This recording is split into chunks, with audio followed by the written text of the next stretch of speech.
Vikramshila IAS coaching institute 14 बीघा ऋषिकेश उत्तराखंड कर रहे थे हम लोग। क्षेत्रफल की दृष्टि से बड़े जिले से छोटे जिले की तरफ जा रहे हैं। पहले 4 जिले तो याद करने ही करने हैं, चमोली, उत्तरकाशी, पिथौरागढ़, पौड़ी, और ऐसे करते करते सोन करते करते हम लोग कहां तक आ गए हैं?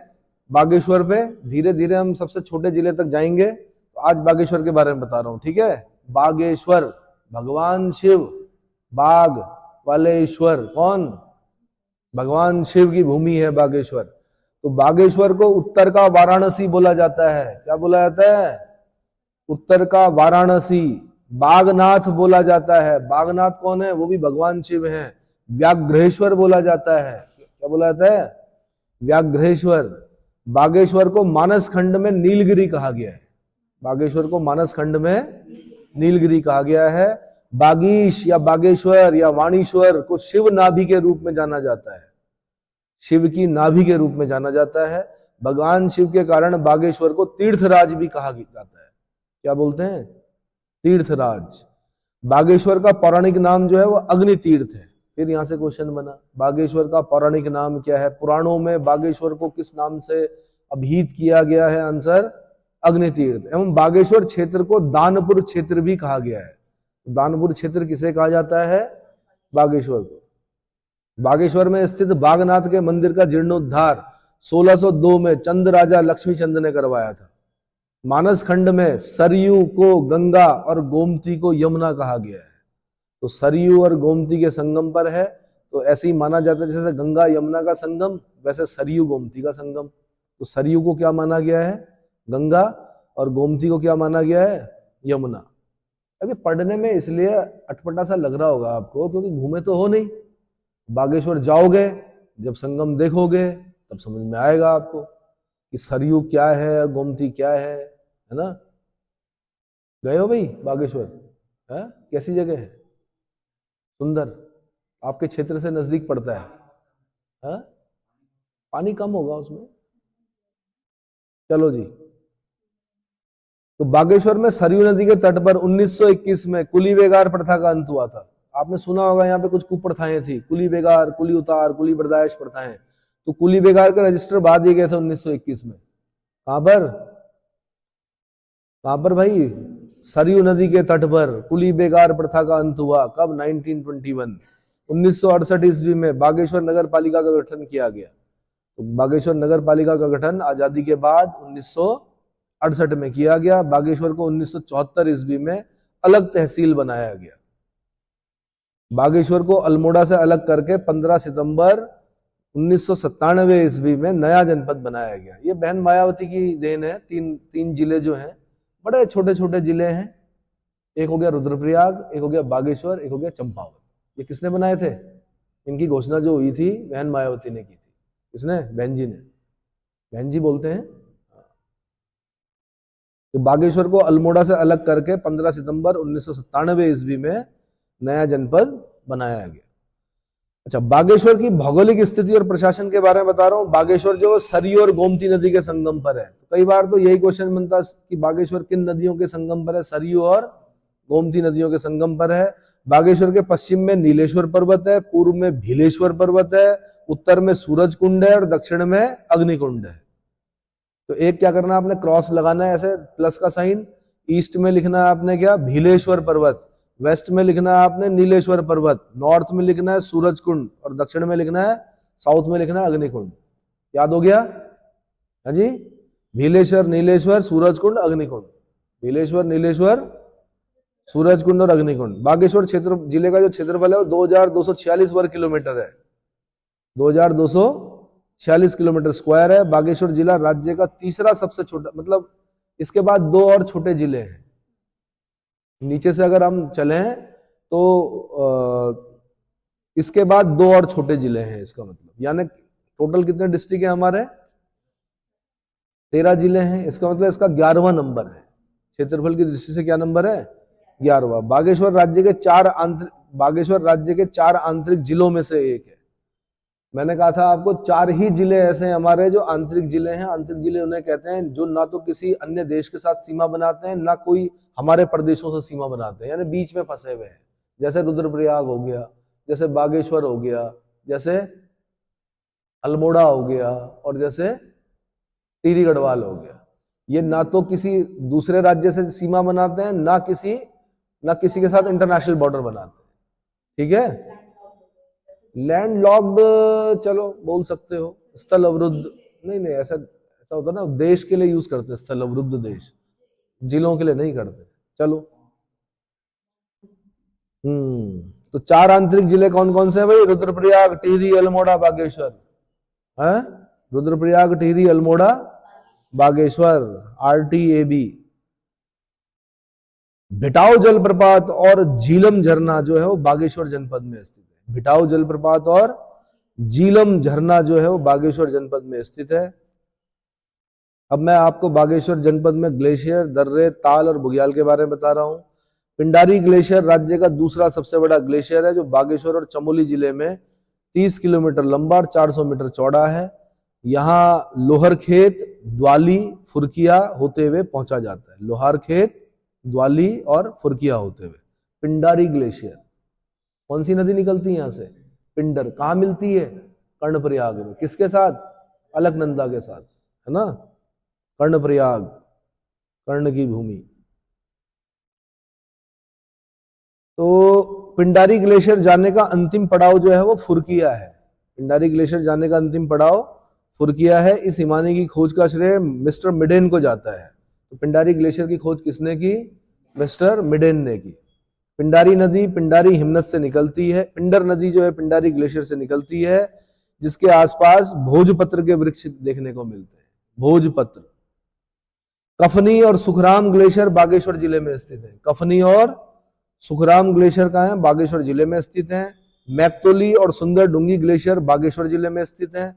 इसका मतलब कफनी, सुखराम, मैक्तोली, सुंदर डूंगी। ये सुंदर डूंगी तो परसों पेपर में आ रखा था आपके, हाँ जी, कनिष्ठ सहायक में, है ना। तो सुंदर डूंगी ग्लेशियर भी जो है वो कहाँ? बागेश्वर जिले में स्थित है। देवी कुंड ठंडे पानी का कुंड है, जो सुंदर डूंगा के पास है। डूंगा मतलब होता पत्थर, सुंदर मतलब सुंदर पत्थर, सुंदर डूंगे मिलते हैं यहाँ पर, इसलिए इसका नाम क्या है? हाँ, मोरेन में ग्लेशियर जब चलता है ना, तो उसके आगे कंकड़ पत्थर, बहुत सारे सुंदर सुंदर पत्थर, तो मोरेन बोला जाता है उसको। किसको? जो आगे वो जो जमाव होता है। देवी कुंड ठंडे पानी का कुंड है, जो सुंदर डूंगा के पास है। सुंदर डूंगा दर्रा बागेश्वर और चमोली जिले के बीच संकरा रास्ता है। तो बागेश्वर से अगर चमोली जाना है तो कहां से? सुंदर डूंगा दर्रे से। गए हो? अरे यार, ऐसे कैसे? सड़क वहीं से तो जारी होगी। है भाई, ग्वालदम से, जब आप ग्वालदम से कहां, किस तरफ को निकलोगे? ग्वालदम से निकलोगे? है? ग्वालदम से बागेश्वर के लिए निकलोगे ना? है? गरुड़ बैजनाथ होते हुए। तो क्या बीच में ये नहीं पड़ेगा सुंदर डूंगा दर्रा कहीं? पक्का?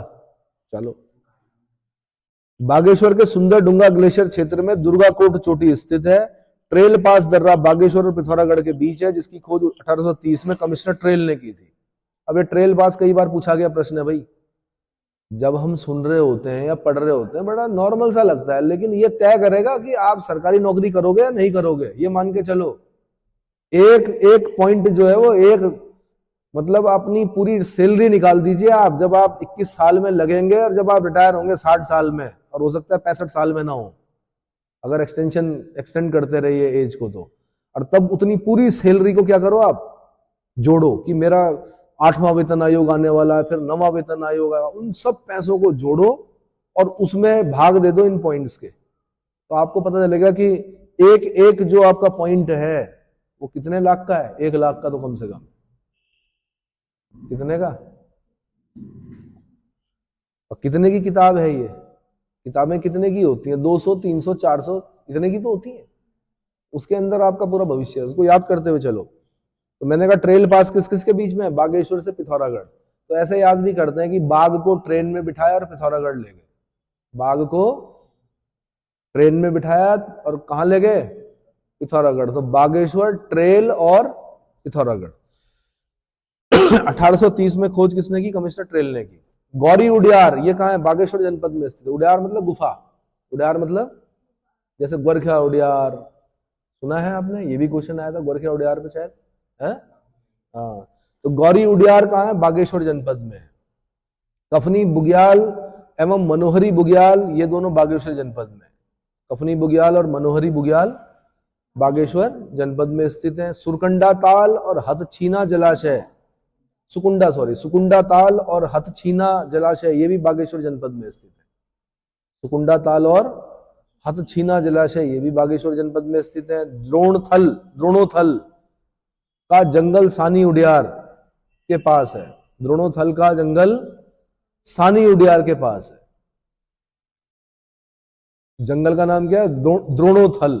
ये जंगल कहाँ है? सानी उडियार के पास है। अब बागेश्वर जनपद के प्रमुख पर्यटक स्थल, एक है पांडु स्थल, गढ़वाल व कुमाऊं की सीमा पर रमणीक स्थल। कौन? पांडु स्थल। अगला सास बहू खेत नामक पर्यटक स्थल, ये भी बागेश्वर जनपद में स्थित है। विजयपुर बागेश्वर जनपद में एक व्यू पॉइंट है। विजयपुर क्या है? व्यू पॉइंट है।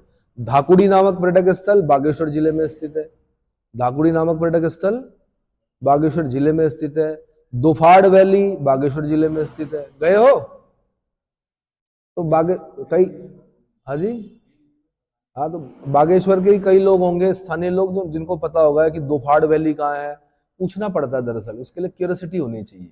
जब भी आप किसी जगह पर जाओ, चाहे तो पहाड़ों में, चाहे कहीं पर भी अगर आप जा रहे हो, अगर कोई नदी दिख रही है, सबसे पहले पूछिए नदी कौन सी है। क्या पूछोगे?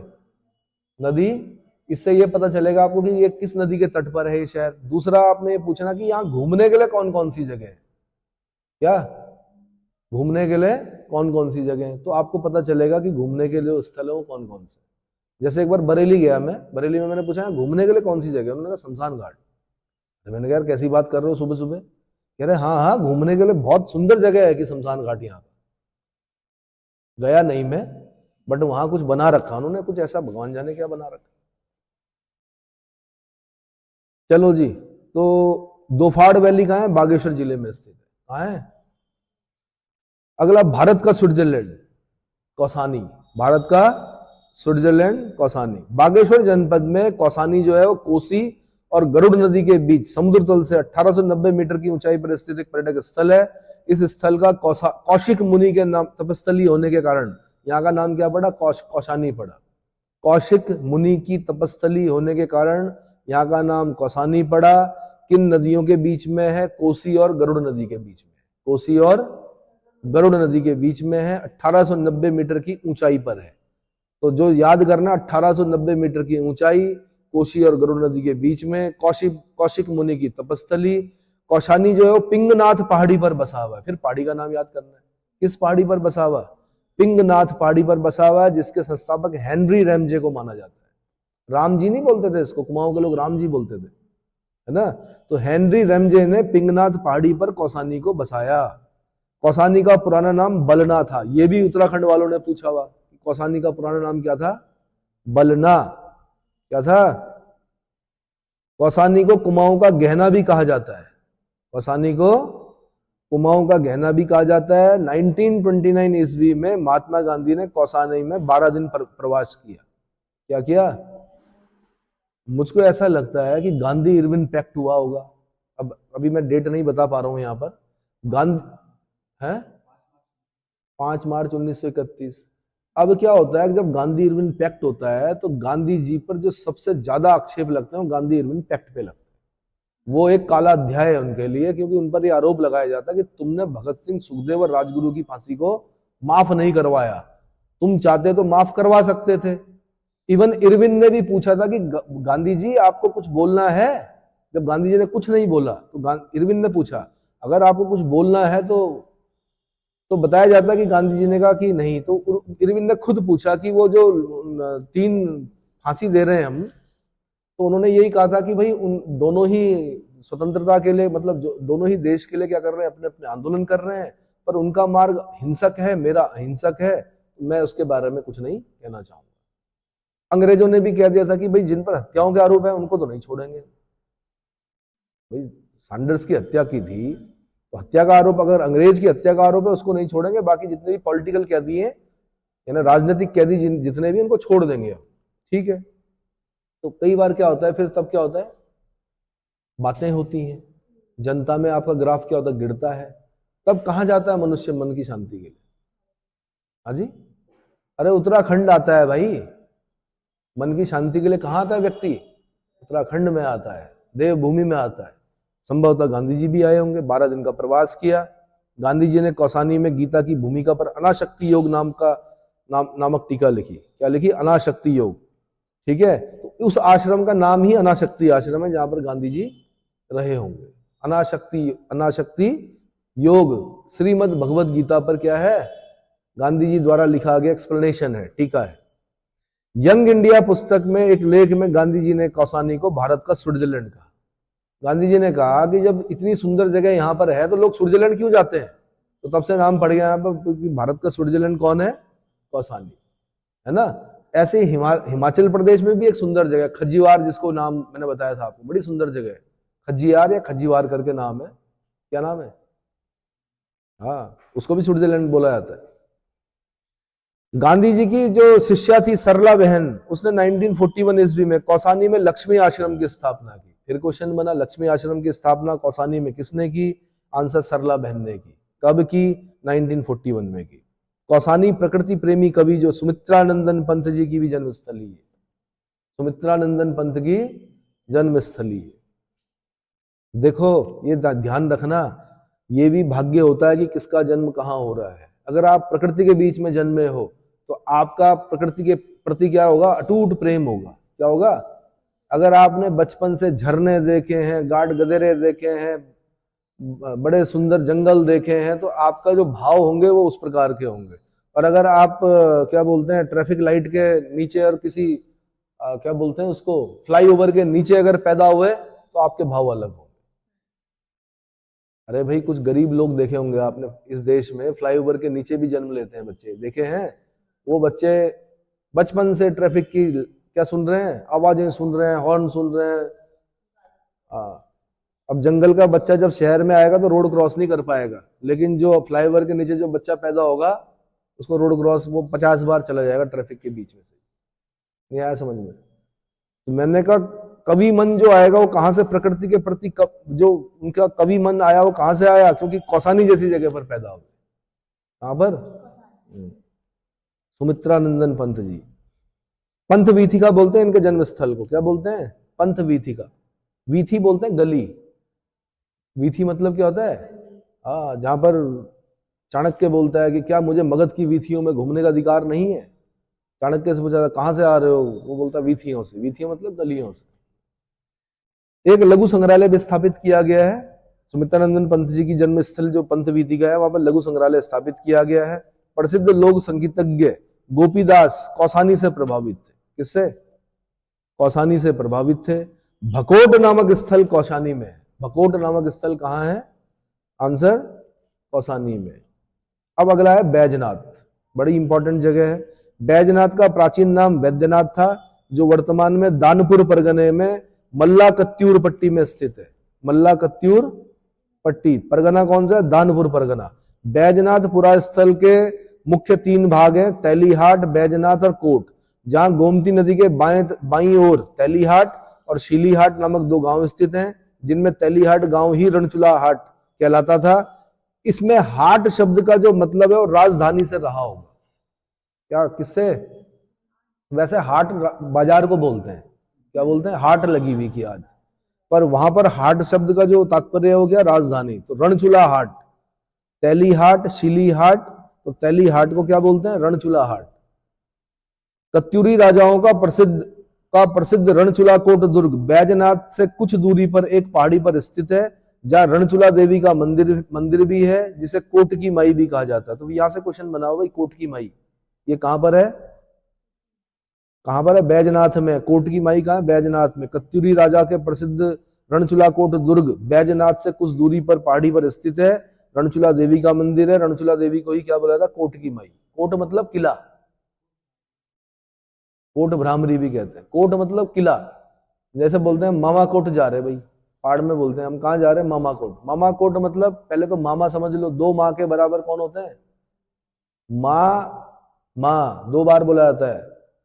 2 माँ के बराबर कौन होता है? मामा। और उनका कोट, तो सबसे सुरक्षित जगह कौन सी?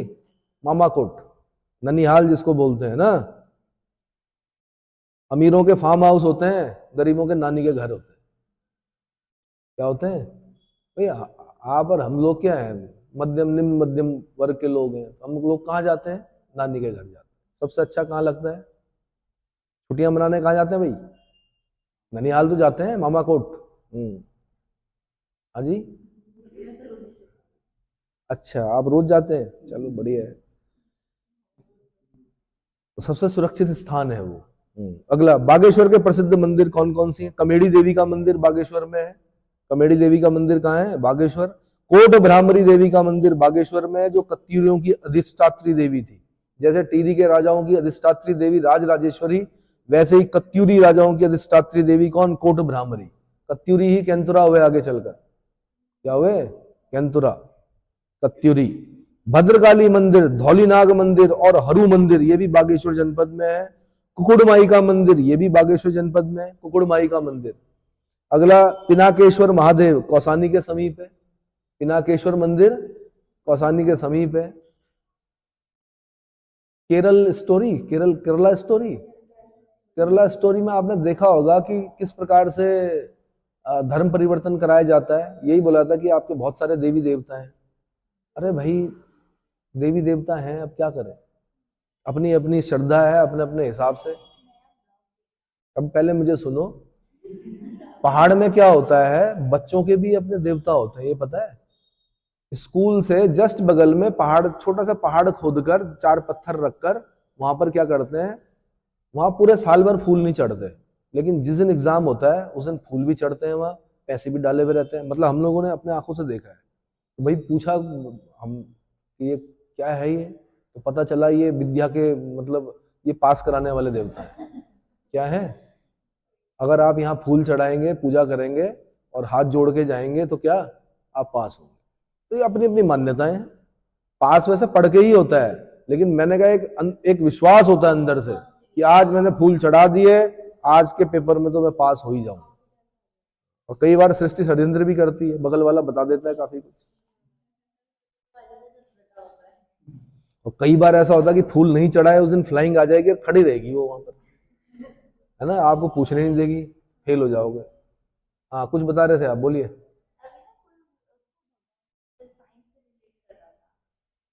देखो ऐसा है ना, कुंभ जो है ना, महाकुंभ 144 साल बाद ऐसा वो बना था। महाकुंभ चल रहा है, ये क्या चल रहा है? महाकुंभ। लेकिन हमारी मीडिया आईआईटी बाबा और मोनालिसा की आंखों से बाहर नहीं निकल पा रही है। आप जानते हैं कि कैसे कैसे संत और कैसे कैसे महात्मा होंगे वहां, कहा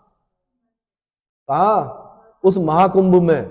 आप उनको कवर नहीं कर रहे हो, आप उनसे ज्ञान नहीं ले रहे हो, आप देवराह तुल्य जो बाबा है उनको नहीं कवर कर रहे हो, आप लहड़ी मास है, आप योगानंद महाराज जैसे योगियों को नहीं, मतलब अब नहीं है योगानंद, ये तीनों लोग जो मैंने नाम लिए ये अब नहीं है। लेकिन इस प्रकार के पता नहीं कितने संत होंगे, हिमालय से आए हुए संत होंगे, आप उनको कवरेज, वो आते भी नहीं कैमरे के सामने, सही बताऊं तो, पर आप कवरेज कीजिए ना। भृगु संहिता के जानकार होंगे वहां पर। भृगु संहिता मतलब जो आपके पूर्व जन्म और अगले जन्म के बारे में बताती है, लेकिन आप वहां नहीं जाओगे। बड़े बड़े विद्वान आ रखे होंगे, उनसे नहीं आप पूछ रहे हो, आप मोनालिसा की आंखों पर क्या कर रहे हो? जितने भी हो हैं, एक आईआईटी बाबा के उसमें बता रहे हो, जो कि क्या आईआईटी ही तो कर रखा है। कितने साल का होता है? कितने साल का होता है? वहां ऐसे ऐसे विद्वान होंगे जिन्होंने पाणिनि की अष्टाध्यायी पढ़ रखी होगी, 4 वेद जिन्होंने रटे हुए होंगे, ठीक है, उपनिषद जिन्होंने रटे हुए होंगे। अरे उनका दर्शन सीखो भाई, उनका दर्शन सिखाओ जनता को, बताओ धर्म के बारे में। हाँ जी,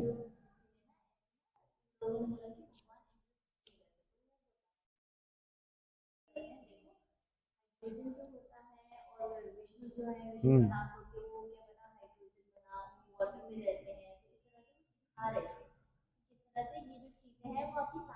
एज ए मैथमेटिशियन जब मेरे से इंटरव्यू में पूछा गया कि what is God, what is God, तो मैंने कहीं पढ़ा था, वो डेफिनेशन मैंने बताई वहां पर।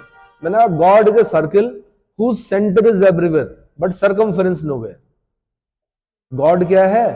एक सर्किल है जिसका केंद्र हर जगह पर है, लेकिन सरकमफेरेंस यानी परिधि कहीं नहीं है। परिधि पूरी यूनिवर्स में ढूंढोगे आप तो वहां तक भी नहीं मिलेगी आपको परिधि। तो ये एक मैथमेटिशियन की डेफिनेशन है, God is a circle whose centre is everywhere but circumference nowhere. इतना समझ में आ गया? ठीक है। बैजनाथ मंदिर भाई, बैजनाथ या वैद्यनाथ गोमती और गरुड़ गंगा संगम पर मंदिरों का समूह है। बैजनाथ के मुख्य मंदिर में आदमकद पार्वती की पर्वत पत्थर की मूर्ति है। अब ये क्वेश्चन हमारे समय में बहुत पहले पूछ लिया गया भाई, आज से मेरे ख्याल से 20-22 साल पहले। आदमकद की पार्वती की प्रतिमा कहां पर है? आंसर बैजनाथ मंदिर में। किसकी? आदमकद बोलते हैं आदमी के कद की, यानी जितना मेरा 5 फुट 8 इंच 8.5 इंच जो भी होगा उसके, या महिला की जो हाइट होती है उसके हिसाब से उतनी पत्थर की मूर्ति है। कहां? बैजनाथ मंदिर में। बैजनाथ मंदिरों का जीर्णोद्धार समय समय पर कत्यूरियों ने किया, चंदों ने किया, गंगोली वंश के राजाओं ने करवाया। बैजनाथ में कत्यूरियों की राजधानी होने के प्रमाण भी मिलते हैं। बैजनाथ कभी कत्यूरियों की क्या थी? राजधानी थी। इतना समझ में आ गया? कहानियां पढ़िए ना, कहानी जब आप इतिहास पढ़ेंगे आपके समझ में आएगा। जैसे यहां पर थी भूप सिंह गोरला की पुत्री कौन? वीरांगना कौन? तीलू रौतेली। उसने क्या किया? कत्यूरों का विनाश किया, कत्यूरों से युद्ध हुए उसके, कत्यूरों के साथ युद्ध हुए ना। भूप सिंह गोरला की पुत्री थी जिसकी घोड़ी का नाम बिंदुली था, है ना। अगला, बागेश्वर जनपद के प्रमुख त्योहार और मेले। मूल नारायण का मेला, ये बागेश्वर के शिखर पर्वत पर लगता है। मां भद्रकाली का मेला बागेश्वर में सानी उडियार के पास लगता है। किसके पास? सानी उडियार के पास लगता है, ठीक है। पिनाथ का मेला, ये बागेश्वर जनपद में लगता है, पिनाथ का मेला। कोटकी माई का मेला, ये बैजनाथ से कुछ दूरी पर लगता है, जिसे कत्यूरी काल में रणचूला कोट कहते थे। क्या कहते थे? उत्तरायणी मेला। अब सबसे इंपॉर्टेंट ये है, क्योंकि उत्तरायणी मेला ही था जब सरयू नदी के तट पर 1921 में क्या किया? कुली बेगार के रजिस्टर बहा दिए गए। कुली बेगार होता क्या, ये भी समझा देता हूं। जितने भी अंग्रेज यहां आते थे उनका बोझा ढोना पड़ता था हम लोगों को, यानी हमारे पूर्वजों को। अब जब बोझा ढोते थे तो उसमें बेगार लेते थे ये लोग। बेगार मतलब पैसा नहीं देते थे, कुछ नहीं देते थे। तो ऐसा होता था जैसे वो सामने पहाड़ दिख रहा, उस पहाड़ की चोटी तक जैसे मुझे बोल दिया भाई तू ले जाएगा भाई, आज अंग्रेज साहब आ रखे। कौन आ रखे? अंग्रेज साहब आ रखे। चलो ठीक है, अब ले गए हमसे। लेकिन क्योंकि अंग्रेज जो होता है वो मलेच्छ होता है, वो गौमांस खाता है। क्या क्या खाता है? उन सामानों में गौमांस भी ढोना पड़ता था। किनको? यहाँ के लोगों को, जिसको कि वो धर्म विरुद्ध मानते थे, मना कर नहीं सकते थे। गांव के प्रधान के पास रजिस्टर होता था कि भाई आज मेरा नंबर आ गया, जैसे आज मैं ले गया, कल को इनका नंबर आएगा, कल को जब सामान ले जाना होगा तो ये ले जाएंगे, और पैसा नहीं मिलेगा उसमें। बेगार, प्रिस्टी जिसको बोलते हैं, फोर्स लेबर। क्या? Article 23, article 23 of the constitution, है ना। फोर्स लेबर करवा रहे हैं, तो भाई गौमांस तो नहीं ढोएंगे हम। तो हमने धर्म विरुद्ध समझा, उसके लिए आवाजें उठी, और एक दिन क्या आया 1921 में सरयू नदी के तट पर बागेश्वर में उत्तरायणी का मेला लगा हुआ था। अपने 40,000 समर्थकों के साथ जो स्थानीय नेता थे उन्होंने क्या कर दिया? वो सारे रजिस्टर क्या कर दिए? बहा दिए। कौन कौन थे उसमें नेता? कुली बेगार के नेता कौन कौन है? अब देखो, इतनी बड़ी कुप्रथा बंद हुई, बद्रीदत्त पांडे होंगे, हरगोविंद पंत होंगे, देखो चेक करो।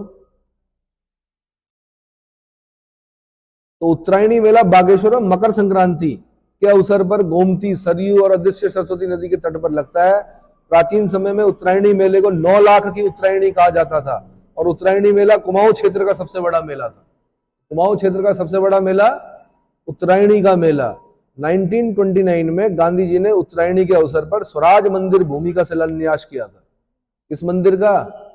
स्वराज मंदिर भूमि का शिलान्यास किया था 1929 में। उत्तरायणी मेले का जिक्र 1905 में शेरमन ओकले ने अपनी पुस्तक होली हिमालय में किया था। Who wrote the book Holi Himalaya? Answer Sherman Oakley, 1905। 1905। कौन थे भाई? कुली बेगार के नेता बद्रीदत्त पांडे, हरगोविंद पंत और चिरंजी लाल, और भी रहे होंगे, बट 3 नाम ज्यादा इंपॉर्टेंट है ये, ठीक है। उत्तरायणी मेले में चांचरी नृत्य किया जाता है। क्या क्वेश्चन बना हुआ था ये नहीं था? कोई और नृत्य पूछा होता। उत्तरायणी मेले में, अरे झोड़ा चांचरी सुना होगा आपने, चांचरी चांदनी रात में किया जाता चांचरी नृत्य। क्या? उत्तरायणी मेले में चांचरी नृत्य किया जाता है। अगला है बागेश्वर जनपद संबंधी को कोई अलग जो तथ्य है वो बता रहा हूं मैं। मज कुमैया बोली गढ़वाल और कुमाऊं सीमा पर बोली जाती है। जैसे ही आप ग्वालदम साइड जाओगे तो वहां पर आदि गढ़वाली आदि कुमैया, तो उसको बोलते हैं मज कुमैया। कौन सी? मज कुमैया बोली जाती है गढ़वाल और कुमाऊं सीमा पर। मोहन सिंह मेहता का संबंध बागेश्वर जिला से थे। मोहन सिंह मेहता कौन थे? कौन थे? हाँ, मोहन सिंह मेहता। उत्तराखंड से जेल जाने वाले पहले व्यक्ति कौन थे? तब तक अगला बता रहा हूं मैं। सेवा नाउ नौला, ये बागेश्वर में स्थित है। कहां पर है? बागेश्वर को उत्तराखंड का नीलगिरी भी कहा जाता है। स्वतंत्रता संग्राम के दौरान जेल जाने वाले उत्तराखंड की जो पहली महिला विष्णु देवी शाह का संबंध भी कहां है? बागेश्वर जनपद से। आप मुझे उत्तराखंड से जेल जाने वाले पहले व्यक्ति का नाम बता दीजिए। महिला तो विष्णु देवी शाह है, ये बागेश्वर से है। उत्तराखंड से जेल जाने वाले पहले व्यक्ति कौन?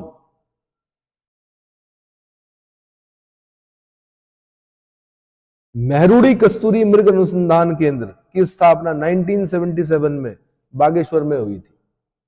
मेहरुड़ी कस्तूरी मृग अनुसंधान केंद्र, यानी मेहरुड़ी में कस्तूरी मृग, कस्तूरा जो होती है, मॉस्कस क्राइसोगास्टर जो होता है, उस पर रिसर्च चलती है और ये रिसर्च 1977 से चल रही है। अरे यार, कालू सिंह मेहरा तो पहले, हाँ, लेकिन जेल जाने वाले जो पहले व्यक्ति हैं उत्तराखंड से, वो मोहन सिंह मेहता है। उत्तराखंड से जेल जाने वाले पहले व्यक्ति मोहन सिंह मेहता और उत्तराखंड से जेल जाने वाली पहली महिला विष्णु देवी शाह, दोनों ही बागेश्वर के हैं। लेकिन स्वतंत्रता संग्राम के लिए जो पहला क्रांतिवीर नामक संगठन जो बनाया, वो बनाया किसने? कालू सिंह मेहरा ने।